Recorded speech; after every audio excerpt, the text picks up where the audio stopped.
नमस्कार दोस्तों, मैं कोमल और आप देख रहे हैं इनसाइडर लाइव। स्वागत है आपका हमारे चुनावी सफर में। आज हम बिहार के ठाकुरगंज विधानसभा सीट की राजनीतिक दास्तान सुनाने जा रहे हैं। किशनगंज जिले का यह इलाका न सिर्फ राजनीति बल्कि अपनी संस्कृति और बदलाव की कहानियों के लिए भी जाना जाता है। आइए जानते हैं इस सीट का इतिहास, जातीय समीकरण और वो दिलचस्प चुनावी मुकाबले जिन्होंने ठाकुरगंज की राजनीति को खास बनाया। ठाकुरगंज विधानसभा सीट की स्थापना के बाद से अब तक कुल 15 चुनाव और एक उपचुनाव हो चुके हैं। इसमें सबसे ज्यादा दिलचस्प बात यह है कि जीत कांग्रेस के नाम कुल 8 बार, यानी एक समय यह सीट कांग्रेस का गढ़ मानी जाती थी। लेकिन कहानी यही खत्म नहीं हुई। जेडीयू, बीजेपी, जनता पार्टी, एलजेपी, जनता दल और समाजवादी पार्टी ने एक एक बार यहाँ जीत का स्वाद चखा है। 1995 का चुनाव ठाकुरगंज की राजनीति में अहम मोड़ था। बीजेपी के सिकंदर सिंह ने कांग्रेस को मात दी और इतिहास रच दिया। यह सीट जीत बताती है कि यहाँ की जनता बदलाव का फैसला लेने से नहीं हिचकिचाती। आगे बढ़ते हैं 2010 और 2015 की। इन दोनों चुनावों में नौशाद आलम का नाम चमका और वहीं 2010 में नौशाद आलम ने एलजेपी के टिकट पर जीत हासिल की और विधायक बन गए। 2015 के विधानसभा चुनाव में उन्होंने कमाल दिखाया। एलजेपी के उम्मीदवार के रूप में नौशाद आलम ने गोपाल कुमार अग्रवाल को 8000 से ज्यादा वोटों से हरा दिया। लगातार 2 जीत ने नौशाद आलम को ठाकुरगंज की राजनीति का बड़ा चेहरा बना दिया। फिर आया 2020 का चुनाव और इस बार कहानी पलट गई। आरजेडी यानी राष्ट्रीय जनता दल ने यहां से शानदार जीत दर्ज की। आरजेडी के शौद आलम मैदान में उतरे और सभी को चौंका दिया। उन्होंने निर्दलीय उम्मीदवार गोपाल कुमार अग्रवाल को 23,887 वोटों के बड़े अंतर से हराया। शौद आलम को मिले थे 79,909 वोट, जबकि गोपाल कुमार को मिले थे 56,022 वोट। वही 2 बार के विधायक रहे नौशाद आलम को सिर्फ 22,082 वोट मिले। ये नतीजा साफ बताता है कि ठाकुरगंज की जनता हर चुनाव में नए समीकरण बना सकती है। अब बात करते हैं ठाकुरगंज के जातीय समीकरण की, जो हर चुनाव में अहम भूमिका निभाता है। यहाँ मुस्लिम वोटर सबसे निर्णायक है, यानी जीत हार का फैसला बड़ी हद तक मुस्लिम मतदाताओं पर ही निर्भर करता है। इसके बाद आते हैं यादव, पासवान, रविदास और कुर्मी और ब्राह्मण, भूमियार और राजपूत वोटर। ये सारे भी हर जाति का योगदान महत्वपूर्ण है, लेकिन मुस्लिम वोट बैंक यहाँ का सबसे बड़ा फैक्टर है। 2020 के मुताबिक इस विधानसभा में कुल वोटर लगभग 2.84 लाख है। पुरुष वोटर जो है 1.46 लाख, लगभग 51.44%। महिला वोटर है 1.37 लाख, जबकि लगभग 48.53%। ट्रांसजेंडर सिर्फ 6 यानी 0.2%। ये आंकड़े बताते हैं कि महिला वोटर भी चुनाव का रुख बदलने की पूरी ताकत रखती है।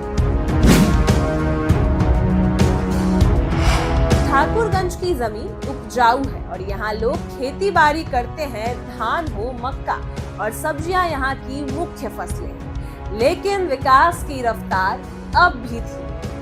सड़क हो, स्वास्थ्य हो या शिक्षा हो या रोजगार, यही मुद्दे हर चुनाव में गूंजते आए हैं। युवाओं को रोजगार पलायन यहाँ का बड़ा दर्द है। नेता वादे तो करते हैं, लेकिन जनता अब काम चाहती है, सिर्फ भाषण या वादे नहीं। अगर आप पिछले 5 चुनावों को देखें तो हर बार कोई नया ट्विस्ट देखने को मिलता है। कभी कांग्रेस का दबदबा तो कभी नौशाद आलम का जादू और अब आरजेडी का परचम। यही बताता है कि ठाकुरगंज की जनता किसी एक पार्टी या नेता की मोहताज नहीं है। जो जनता का दिल जीतेगा वही चुनाव भी जीतेगा। अब सवाल यह है कि आने वाले विधानसभा चुनाव में किसकी किस्मत चमकेगी? क्या आरजेडी अपनी जीत को दोहरा पाएगी या फिर से कांग्रेस अपने पुराने गढ़ को वापस हासिल कर पाएगी या फिर नौशाद आलम जैसे नेता फिर से वापसी करेंगे? इस बार मुकाबला दिलचस्प होगा क्योंकि जनता मुद्दों पर वोट देने का मूड बना चुकी है। ठाकुरगंज की जनता अब सिर्फ चुनावी वादों से संतुष्ट नहीं, लोग चाहते हैं बेहतर सड़क और बिजली, वहीं शिक्षा के अच्छे संस्थान, स्वास्थ्य सुविधाओं में सुधार और युवाओं के लिए रोजगार के अवसर। जो नेता इन उम्मीदों पर खरा उतरेगा वही जनता का दिल भी जीतेगा। तो दोस्तों, आप क्या सोचते हैं? क्या अगला चुनाव फिर से आरजेडी के नाम होगा या कोई नया चेहरा जनता का भरोसा जीत पाएगा? कमेंट में अपनी राय हमें जरूर बताइए। तो दोस्तों, ये थी ठाकुरगंज विधानसभा की पूरी कहानी। 1952 से लेकर 2020 तक कांग्रेस के सुनहरे दौर से लेकर नौशाद आलम की जीत तक और फिर आरजेडी की धमाकेदार एंट्री तक। यह सीट हमें बताती है कि लोकतंत्र में जनता ही असली ताकत है। कभी कांग्रेस तो कभी बीजेपी तो कभी एलजेडी और अब आरजेडी। यहाँ जनता तय करती है कि अगली बागडोर किसके हाथ में होगी या सत्ता किसके हाथ में होगी। तो दोस्तों, आपने सुनी बिहार के ठाकुरगंज विधानसभा सीट की पूरी कहानी। उम्मीद है यह सफर आपके लिए रोचक और जानकारीपूर्ण रहा होगा। ठाकुरगंज की राजनीति ने हमें यह दिखाया है कि बिहार की हर विधानसभा सीट सिर्फ चुनावी आंकड़े की कहानी नहीं, बल्कि यह जनता की सोच, उनके फैसले और समय के साथ बदलते सियासी समीकरणों की गाथा भी।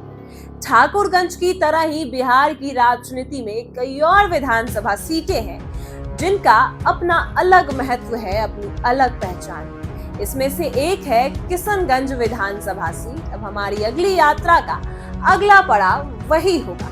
किशनगंज का नाम सुनते ही आपको एहसास होगा कि यह सीट सिर्फ राजनीतिक दृष्टि से ही नहीं, बल्कि सामाजिक और धार्मिक समीकरणों की वजह से भी बहुत खास है।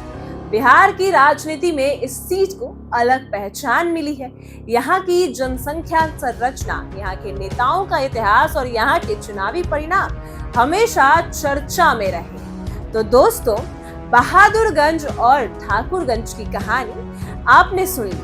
अब जरा सोचिए कि जब हम किशनगंज विधानसभा की कहानी सुनाएंगे तो वहाँ का सामाजिक समीकरण, वहाँ के नेताओं की जो विरासत है या राजनीतिक विरासत और वहाँ होने वाले चुनावी मुकाबले किस हद तक रोचक होंगे।